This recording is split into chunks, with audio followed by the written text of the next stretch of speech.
says that now something has shifted inside, and that's what their word good or better means.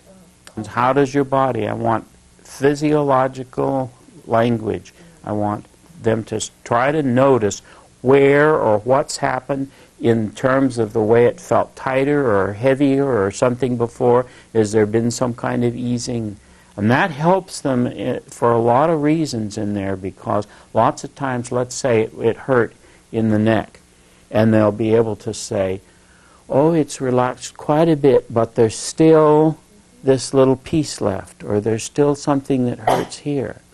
And then I work with that in a moment at the end, and I haven't quite got there yet. So let's say they say that, all right? Then I'll say the second part of that would be, now just take some time now to savor that movement where you can sense that easing and that loosening up, or that whatever, using their own words. It doesn't feel as heavy, or it feels lighter, or it feels more open inside, or whatever it is. Just to be in that and to savor that, to chew on it, because people need to find their way through to the next step in an inside way, not an intellectual way. See? That's the point of it. So they're like getting their bearings or the directions physically rather than mentally.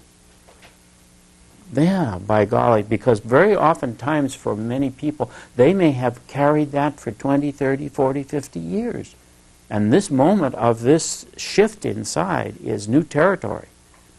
So they have to get the hang of it, the feel of it. They're on new ground inside there. And they need to savor it, to really get the taste of it, the touch of it, the feel of it inside. And then after some time while they're being with that, then I will say something like this, that if it feels appropriate to just in the feel of that movement inside, that loosening up, that easing up, to be in it in a way that says thank you, in a way of gratitude. And I give them a little time for that. Now, if they voiced an unfinishedness in that neck thing, let's just go back to that, or in the stomach, or anywhere else, where they feel some part that still needs to go further, then I will ask them, before they stop, after they've gone through these three parts, will you go back to that place and promise that place you'll come back to it again, that you hear it? See, there's an unfinishedness there, so I need to help them make connection with it.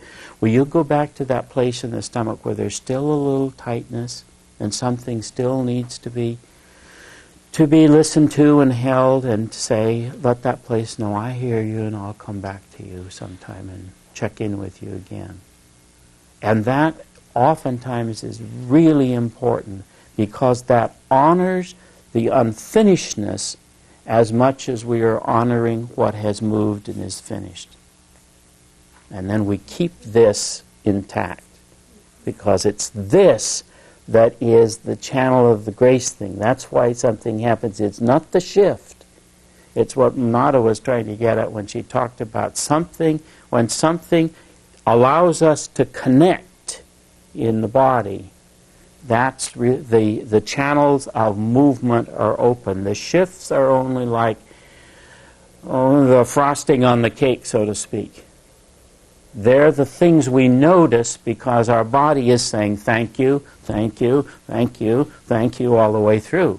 But it's that connection inside where we allow ourselves to own that tightness or that unfinishedness in the neck, whatever it may be, to actually consciously own that physically, that connects us to the body, and body with big B. That's the grace thing that's opened up. Now healing has a chance to take place.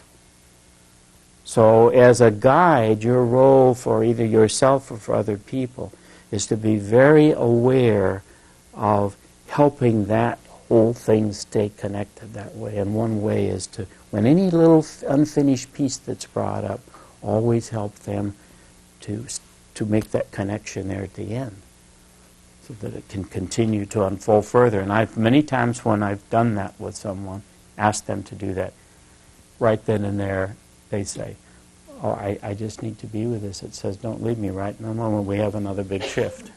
Just because I've helped them promise it to come back and right in that moment it shifts again. That's the role of someone who's really knows focusing from inside and works with another person who knows it from in here. Because I learned that from their own experience, that what it is that we all need when we are helped by another person to stay connected inside.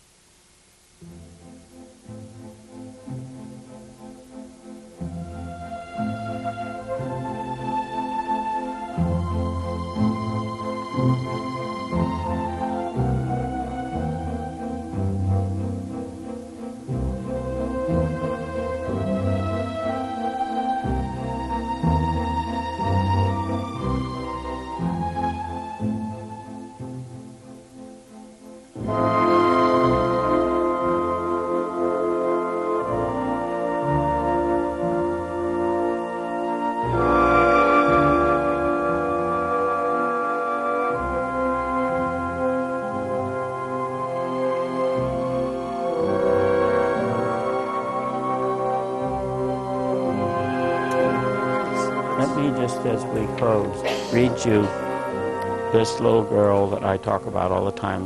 When she's 14, well, she's kept a journal. Oh, I don't know, since she was 6 or 7, I guess.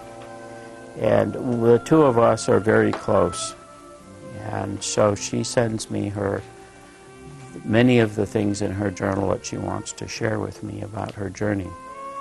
And I treasure them very much, because I have now a little girl's story from the time she was 5 or 6 to, how old is Elizabeth now? She's 14 or 15. Well, she's, 15, 16, I think now. It's like I can't keep track of how these kids keep growing. And this is an excerpt from her journal. She said she calls this little piece in her journal, "My Voice." I am your voice. When you neglect me, you are neglecting yourself. When you bury me, you are burying your spirit. But when you look me in the eye as friend to friend, I will speak to you and lead you on your journey. My voice is a precious gift that I have, yet I am still learning how to take care of that little voice inside me. My voice has been ignored many times, and when I ignore her, I fall into the grasp of others. I then let others control me. I feel stupid and small, yet I try not to be controlled, because my mind knows I shouldn't let that happen. When I try to obey my mind, it doesn't give me the satisfaction I want to have. What I want is to be myself without trying. I know the only way to be myself is to listen to my wise little voice inside me. Recently, when I was focusing, trying to be gentle with that little voice inside, the words that came were, "When you neglect me, you are neglecting yourself." These words were so powerful, so right on. I knew I had been neglecting my voice, and I realized without my little friend, I cannot be true to myself. I suddenly realized what my feelings of confusion and stupidity were all about. My inner friend is what lets me be myself, and without her, I am swayed by people all around me. It is sometimes so hard for me to be gentle with my friend. Yet once I focus, it seems so easy. My inner friend will always be a part of me, but I am still waiting for the day when my friend and I will walk hand in hand without ever letting go. Isn't that amazing?